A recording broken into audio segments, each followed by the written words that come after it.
warahmatullahi wabarakatuh. Halo Sobat Rikes dimanapun kalian berada, kembali lagi di channel YouTube Remila Story dalam segmen Rikes, Remila Podcast. Pada kesempatan kali ini ada wajah baru nih yang berbeda dari Rikes-Rikes yang sebelumnya. Sebelumnya kan para ikhwan yang di sini, sekarang para akhwat yang akan membahas podcast tentang kemuslimahan.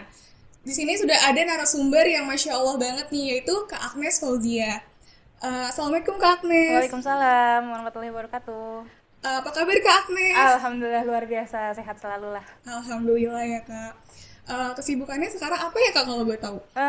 Untuk keseharian sehari-hari, karena saya sudah berumah tangga gitu ya, terus kemudian juga sudah punya anak satu, jadi kesibukannya paling ya jaga anak gitu ya, jaga suami, bukan jaga suami sih sebenarnya, lebih ngurusin ke suami, terus ngurusin rumah tangga dan segala macam gitu ya.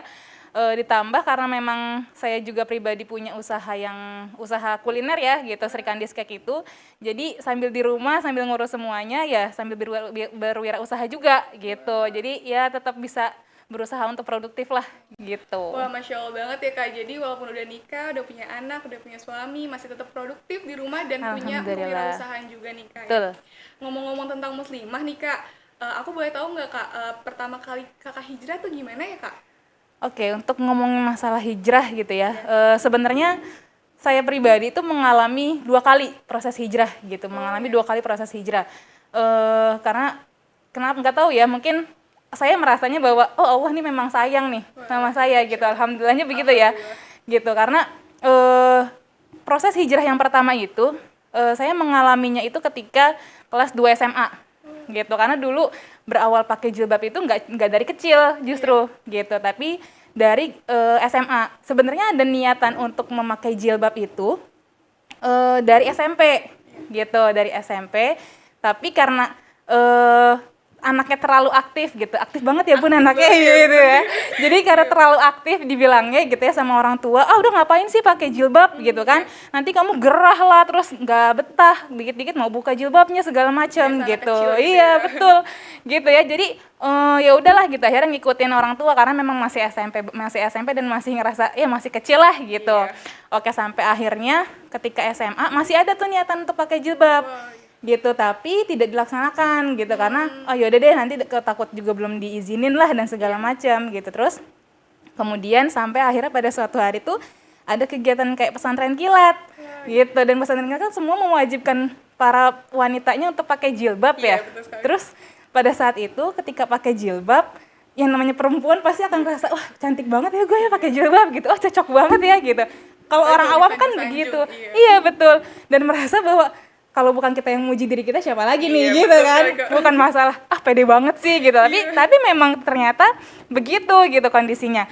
Terus merasa nyaman juga pada saat itu, akhirnya mulailah pakai jilbab gitu, dan alhamdulillahnya ketika proses hijrah pertama tidak ada omongan yang tidak enak lah dan segala macam, dan alhamdulillahnya mendukung gitu, terutama dalam keluarga itu yang paling mendukung adalah ayah gitu, karena pada saat itu mau pakai jilbab nih gitu kan, oh ya udah bagus alhamdulillah gitu kan, iya didukung terus gitu. Terus kemudian yang namanya baru kelas 2 SMA, udah kelas 2 SMA gitu kan, terus mikirnya ya karena kita baru pertama kali masuk semua seragamnya yang pendek, roknya pendek gitu kan, terus gimana nih nggak ada seragam yang panjang, terus mau masuk sekolah laginya gimana gitu kan setelah libur panjang itu.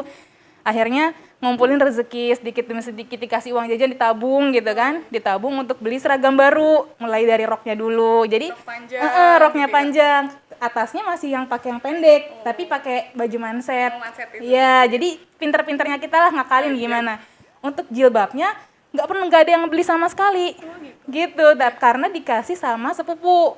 Karena sepupu itu kebetulan pakai jilbab juga, terus dibilang udah nih teh pakai ini aja gitu.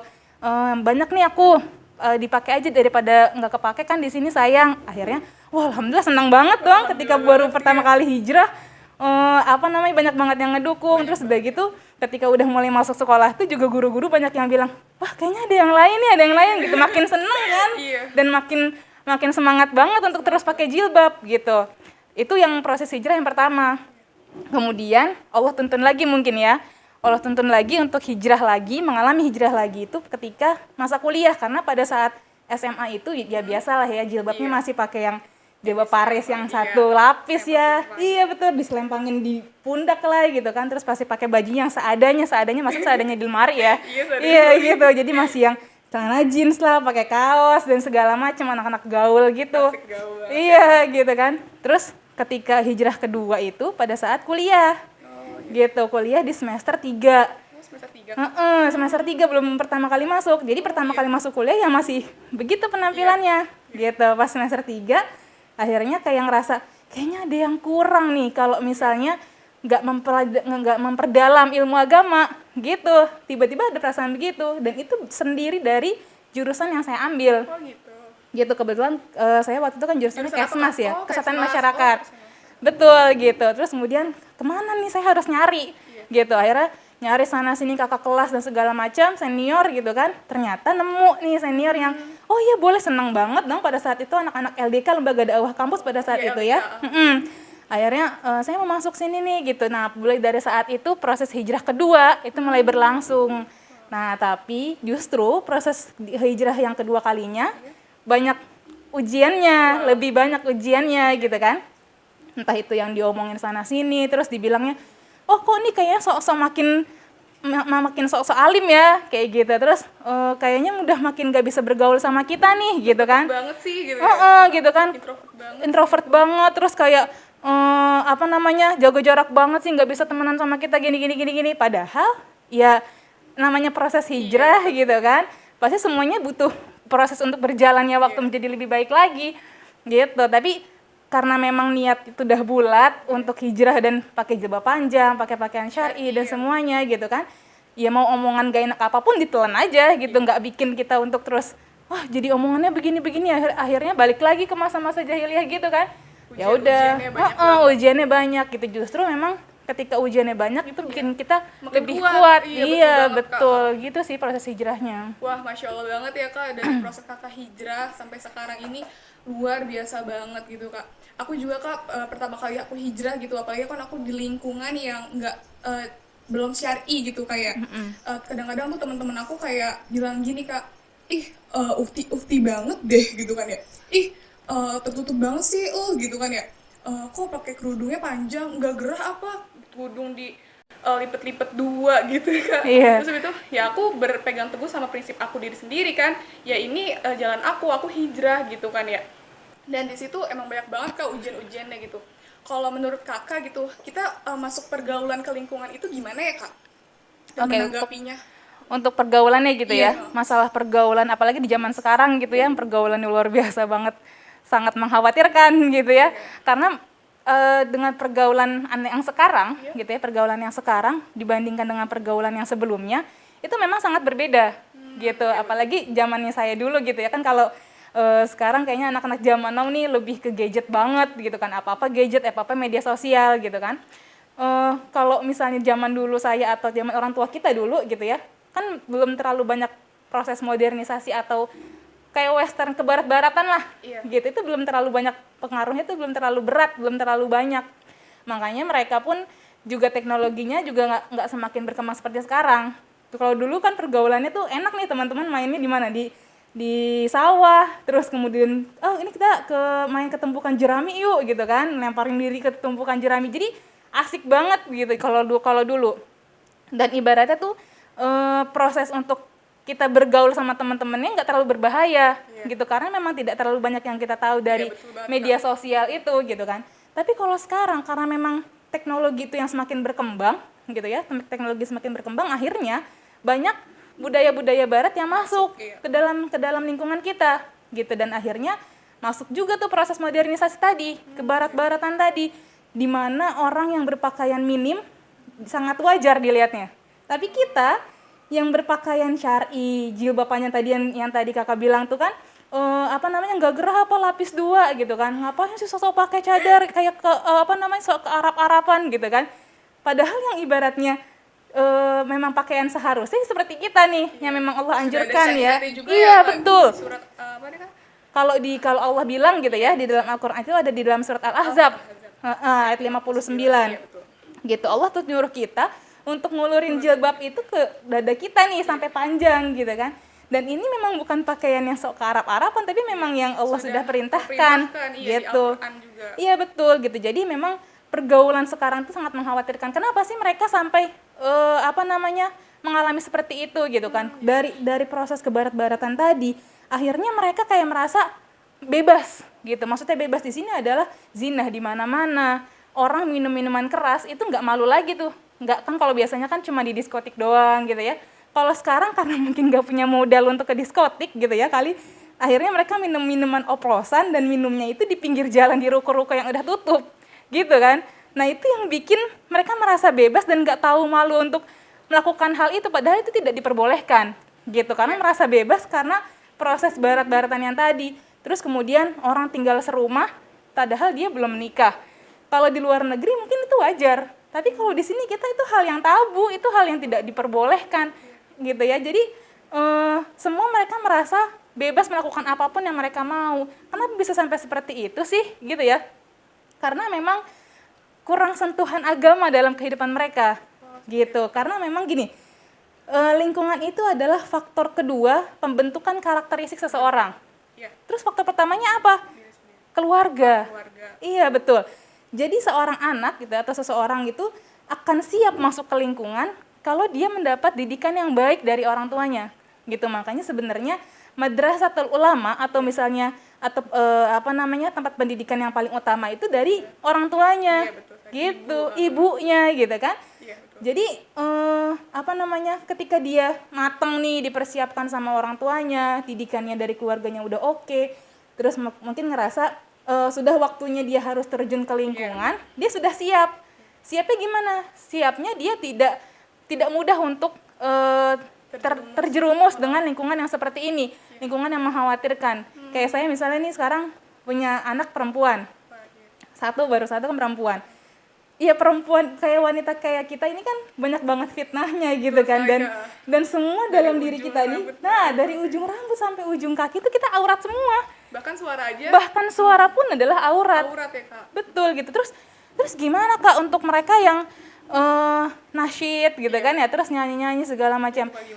Sebenarnya tidak ada masalah dengan hal itu gitu, selama dia bisa menjaga suaranya, tidak menimbulkan syahwat bagi lawan jenis, ya silahkan saja. Yang penting niat utamanya adalah untuk menyampaikan hal kebaikan untuk orang lain.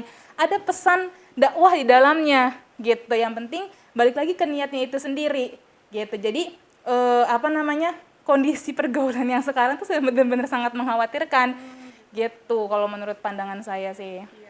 Jadi kita sebagai muslimah tuh Kak, tadi Kakak udah ceritain, gimana sih Kak kita bisa jaga batasan-batasan pada teman-teman kita gitu Kak?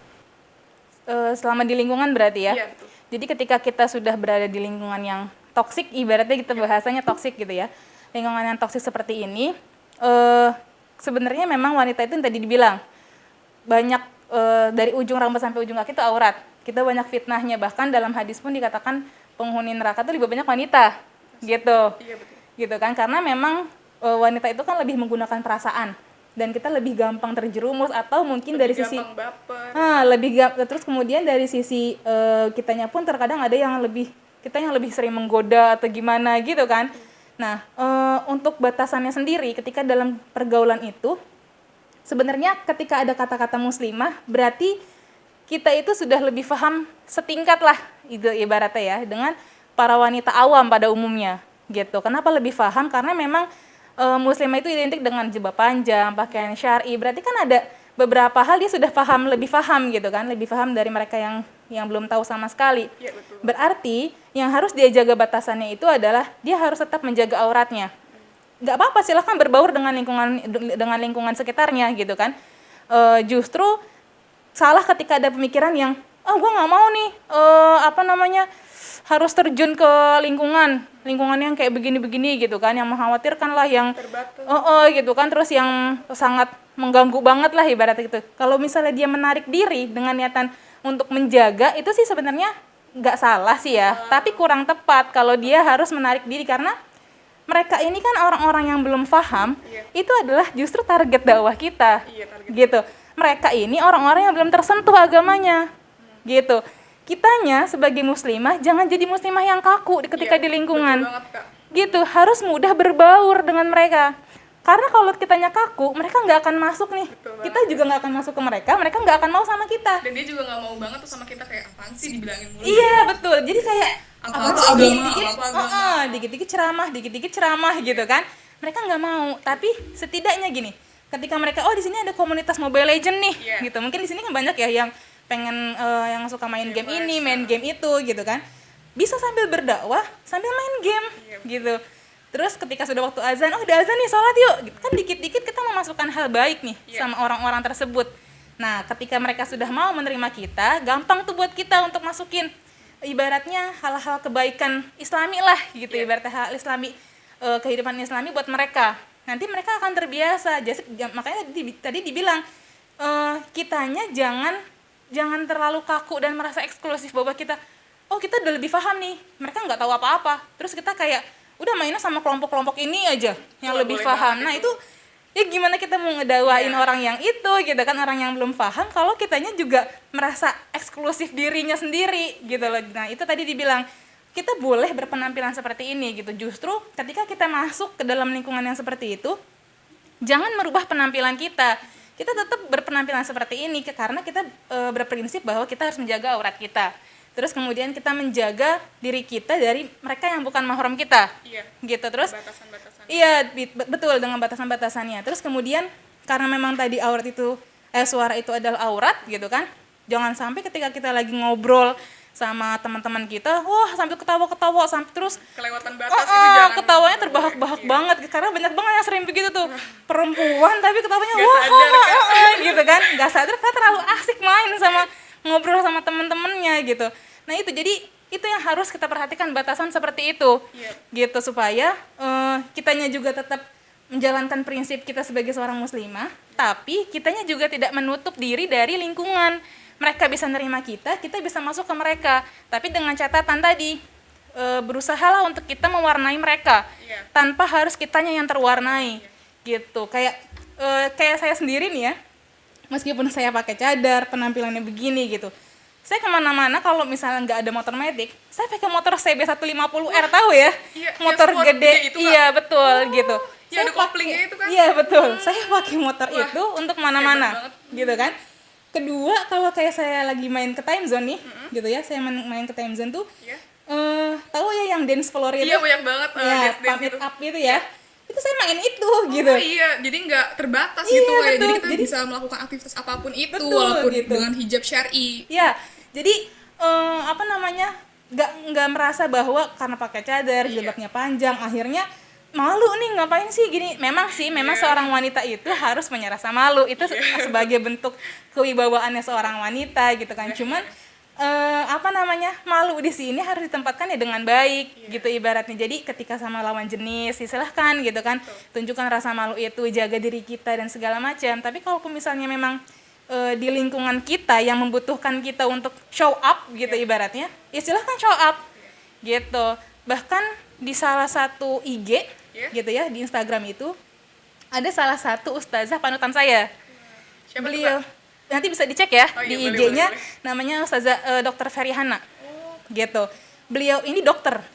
Dokter. Terus pakaiannya pun juga syar'i, pakai cadar, pakai jilbab panjang segala macam. Tapi beliau ini pikirannya luas, terbuka. Tidak selalu harus pakai gamis kemanapun gitu ya. Bahkan beliau ini main basket aja pakai rok dan kaos bersama suaminya gitu.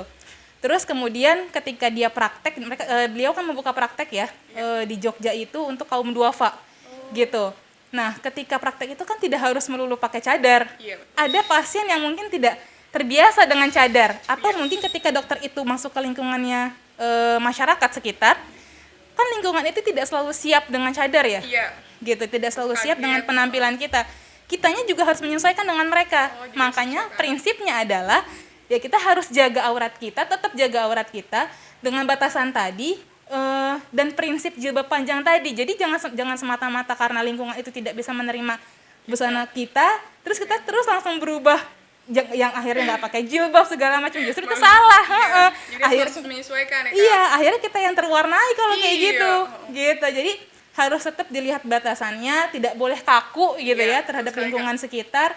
Akhirnya kita juga bisa memasukkan nilai-nilai kebaikan kepada mereka gitu. Iya, betul banget tuh Kak. Wah, Masya Allah banget. Jadi kita harus mewarnai, bukan terwarnai gitu Iya, ya betul Kak. sekali. Bener banget Kak. Karena tuh sekarang tuh berpengaruh banget gitu Kak kalau misalnya pergaulan yang seperti itu Kak. Nah, gimana sih biar kita tuh teguh dengan prinsip kita gitu. Jadi kita bisa memimpin diri kita sendiri agar nggak terikut-ikut gitu dengan yang seperti itu Kak. Gimana ya Kak? Berarti hubungannya dengan kepemimpinan ya, Iya, betul kepemimpinan sekali. seorang diri Memimpin sebenarnya. diri sendiri gitu Kak. Oke, sebenarnya setiap manusia itu punya jiwa kepemimpinan, Oh iya betul. gitu ya. Setiap manusia itu punya jiwa kepemimpinan di mana mereka pasti akan bisa memimpin dirinya sendiri. Jadi pemimpin untuk dirinya sendiri dulu, gitu ibaratnya. Kalau misalnya dia masih ada yang tidak teratur dalam kehidupannya, berarti kepemimpinan dalam dirinya itu ada yang salah, ada yang bermasalah Entah di gitu hati, kan, entah di hati atau di pikirannya dia. Wah, iya betul. Gitu kan, karena ibaratnya waktu kita 24 jam kita yang mengatur. Yes. Schedule kita setiap Dari harinya. pagi sampai sore, Iya. sampai malam. Kita yang mengatur semuanya. Iya. Gitu ibaratnya. Jadi kita yang tahu porsi-porsinya, kita yang tahu schedule-nya harus gimana. Kalau kepemimpinan dalam dirinya sudah baik, itu akan teratur semuanya. Gitu. Ngomongin masalah kepemimpinan tersebut gitu ya. Iya, Kak. Ada salah satu kisah nih, sahabiah. Wah, Masya Gitu. Allah banget. Kisah sahabiah di zaman Rasulullah. Mungkin Sahabiah siapa, iya, mungkin Kakak tahu ya, namanya tuh Hindun binti Utbah. Oh iya, Hindu. Gitu. Kalau misalnya di dalam buku sejarah itu, beliau dikisahkan tuh dikasih julukan si pemakan hati.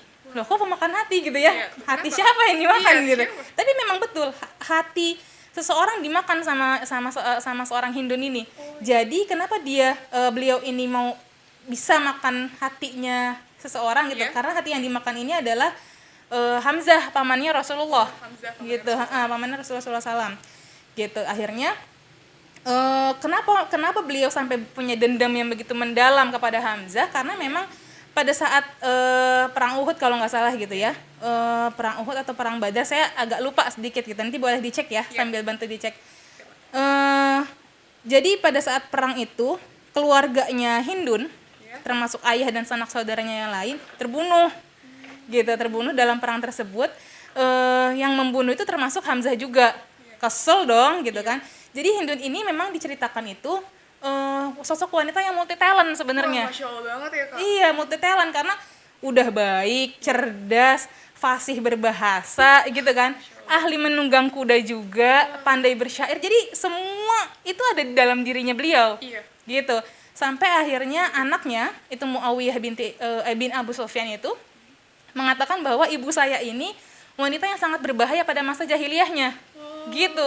Tapi pada masa sudah hijrahnya juga menjadi sosok yang luar biasa. Kebaikannya gitu. Nah, pada masa jahiliyah itu memang beliau ini sudah berani memimpin. Jadi perang antara kafir Quraisy dengan umat muslim pada saat itu gitu ya. Hindun ini sudah ikut berperang dalam barisan wanita juga, sebagai penabuh gendang lah, memberikan semangat gitu ya. Hindun pemimpinnya tuh Kak. Iya, Hindun yang memimpin teman-teman yang wanitanya. Wah, gitu. Jadi memberikan semangat gitu ya supaya kaum kafir Quraisy ini menang nih. Gitu. Nah, pada proses hijrahnya pun gitu ya, kan karena proses hijrahnya itu terjadi pada kejadian Fathul Mekah atau penaklukan kota Mekah gitu ya. Beliau tuh tadinya merasa bahwa karena pada saat itu yang umat muslim yang datang ke Mekah ini banyak banget nih, ribuan nih. Gitu. Akhirnya kaum kafir Quraisy pada saat itu takut. Iya. Kayak kalau bahasa sekarang jiper kali ya. Iya, Gitu, jiper banget nih. Oh, banyak banget nih pasukan umat muslim ya gitu kan. Sampai akhirnya Abu Sufyan itu ngomong nih sama teman-teman kafir Quraisy, "Ayo masuk sini, masuk rumahnya Abu Sufyan." Katanya gitu. Siapa yang memasuki rumah Abu Sufyan, maka dia akan aman. Gitu. Pada ngumpet dong di rumah Abu Sufyan, tapi Hindun bingung. Karena beliau ini berani banget, sampai akhirnya ngomong gini sama suaminya sendiri, karena Abu Sufyan ini suaminya Hindun kan. Ngomong gini Hindunnya, "Pemimpin macam apa kamu?" Digituin. Orang tuh bukan yang ngelawan kaum muslimin, malah ngumpet gitu. Ibaratnya kalau bahasa kita gitu ya. Ini malah ngumpet di rumah sendiri. Iya. Gitu. Terus akhirnya dibilang nih sama suaminya dan teman-teman yang lain, "Ya gimana kita mau ngelawan gitu, ibaratnya pasukan muslimin ini banyak banget. Kita nggak akan cukup, tenaganya nggak akan cukup juga untuk ngelawan mereka, pasti kita akan kalah." Gitu. Terus kemudian Hindun ini sangat membenci banget kan ya umat muslim dan Rasulullah, termasuk Rasulullah gitu. Terus ternyata keesokan harinya tiba-tiba Hindun ini nyamperin Abu Sufyan suaminya, ngomong gini, saya pengen masuk Islam. Wah, bingung ya, bingung tiba-tiba karena kemarinnya Hindun itu sangat membenci banget nih sama Rasulullah, tapi keesokan harinya malah tiba-tiba mau masuk Islam. Ditanya sama Abu Sufyan, kenapa tiba-tiba mau masuk Islam? Padahal kemarin kamu mengatakan sangat benci sekali, gitu kan? Terus dibilang sama Abu Sufyan, silahkan gitu kalau misalnya mau masuk gitu.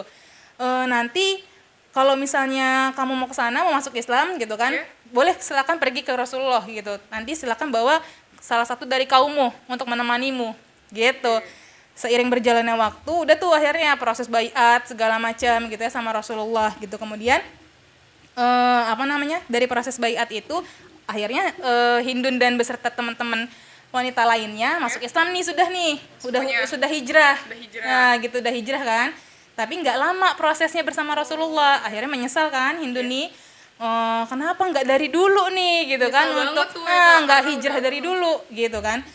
Akhirnya tapi meskipun Rasulullah sudah wafat gitu ya, Hindun ini tetap mempertahankan keislamannya gitu. Jadi masa jahiliyahnya dia kekeh banget sama kekafirannya, ketika Islam kekeh juga sama keislamannya gitu, karena dalam dirinya dia tuh menanamkan jiwa pemberani gitu ya, kuat segala macam, kayaknya nggak mudah ngeluh kayak anak-anak zaman sekarang sih gitu ya gitu. Jadi akhirnya setelah wafatnya Rasulullah, tapi itu tidak menurunkan semangatnya berislam gitu. Ikutlah perang nih, perang Yarmuk. Setelah di perang Yarmuk itu, perang melawan ke kerajaan Romawi dong. Di situ perang, Hindun itu bersama dengan pasukan wanitanya tetap ya, karena pada masa jahiliyah pun beliau itu perang terus sebagai penabuh gendang itu, memberikan semangat gitu kan. Ketika sudah Islam pun, sudah hijrah pun juga sama. Lihat nih pasukan muslim mundur gitu, pasukan muslim mundur nih karena terdesak sama musuh. Sampai dibilang sama Hindun gini, kalian mau pergi kemana? Apa yang kalian lakukan? Katanya gitu. Apa kalian pengen kita semua di sini nih menjadi tawanannya para musuh? Digituin. Siapapun yang mendapat kecaman pedas ini nih, mereka akan kembali ke kancah pertempuran. Katanya gitu. Itu Hindun yang nyemangatin langsung umat muslimnya. Benar-benar yang excited. Karena sudah terpatri dalam dirinya bahwa apa yang dia lakukan ini untuk Allah nih. Gitu. Beda dengan Allah. Beda sama pas proses yang sebelum hijrah gitu kan. Akhirnya semangat lagi nih kaum muslimin. Belum sampai selesai di situ. Lihat sisi sebelah kanan, mundur juga umat muslimnya gitu. Mundur lagi umat muslimnya, dibilang gini, apa yang kalian lakukan? Kalian mau lari dari apa? Dari Allah dan surganya Allah, katanya gitu. Kembali sekarang ke kancah pertempuran kembali, katanya gitu. Jangan pernah mundur lah gitu ibaratnya kan. Berikan semangat lagi, maju lagi gitu kan. Itu sosok wanita loh, yang menyemangati ini sosok wanita. Akhirnya gregetan kali ya, sempat ikut masuk ke medan pertempuran bersama para laki-laki yang lain, membawa tongkatnya gitu kan, ikut turun, ikut terjun gitu. Dia sendiri Kak? Bersama para wanitanya yang lain, bareng-bareng. Akhirnya yang tadinya menabuh gendang langsung masuk nih, karena gregetan juga gitu, karena udah umat muslimnya semakin mundur-mundur, kayaknya butuh semangat baru nih, masuk lagi gitu kan. Ngelihat suaminya pun juga melakukan hal yang sama, Abu Sufyan ini melakukan hal yang sama, mundur juga, sampai dibilang gini, apa yang kamu lakukan wahai putra Syahr? Katanya gitu. Lakukan perang ini dan ibaratnya tuh kamu harus membalas kekalahan, atau maksudnya pada zaman jahiliyah itu kan Abu Sufyan melawan Rasulullah dan sebagainya gitu kan. Nah, akhirnya pas di perang ini udah nih harus fokus untuk membalas kejahatan yang sudah kamu lakukan. Katanya gitu ya. Akhirnya Abu Sufyan juga maju lagi. Gitu. Jadi maksudnya apa nih pelajaran yang bisa kita ambil dari sosok Hindun ini? Jadi meskipun dia seorang wanita, tapi jiwa kepemimpinannya luar biasa. Kenapa gitu? Karena dalam dirinya itu sudah ada keislaman yang luar biasa. Dalam hatinya sudah ada Allah dan Rasulullah gitu. Makanya gimana sih supaya kita nih, ini kan kita masih ibaratnya kalau dari kalangan kita masih wanita yang biasa lah, yang ece-ece gitu, nggak ada bandingannya sama Hindun gitu kan, sama sahabiah lainnya tuh nggak ada. Masih cuma seujung kuku kali gitu kan. Nah cuman kita yang bisa kita lakukan, kita kan berusaha untuk lebih baik lah, menjadi pribadi yang lebih baik lagi. gitu. Terus gimana cara ningkatin jiwa kepemimpinannya? Kita harus mengenal dulu nih karakter diri kita bagaimana, kelebihan diri kita itu bagaimana, kekurangan kita itu bagaimana. Tapi kita jangan fokus sama kekurangan kita. Kadang sekarang Karena gini, bikin down gitu ya. bikin down, bikin banyak ngeluh Nah, bener banget. gitu. Padahal masih banyak tuh kelebihan-kelebihan yang kita punya. Ya, kelebihan tuh yang harus kita eksplor itu. Gitu. Jadi kalau sekarang banyak anak-anak yang, wah maaf nih kak, saya nggak bisa ngelakuin ini, kayak saya nggak bisa ini, saya nggak bisa nyerah itu. duluan ya. Ya gitu, bener. Justru dengan kekurangan yang kita punya, kita bisa asah kekurangan itu jadi sebuah kelebihan. Betul banget, Kak. Gitu. Dan kita harus fokus juga sama kelebihan kita. Bisa jadi kelebihan yang kita punya adalah potensi untuk diri kita semakin berkembang menjadi lebih baik lagi. Iya, betul Gitu. banget, Kak. Kalau kitanya udah minder duluan sama kekurangan kita, ya gimana bakal jiwa maju. kepemimpinan itu bisa naik kan? Iya, Gitu. Jadi kita harus tahu dulu nih seberapa kenal diri kita seberapa kenal kita sama diri kita sendiri. Mulai dari kelebihan tadi, kekurangan tadi gitu ya. Terus kemudian yang kedua adalah kita fokus sama niat dan tujuan kita.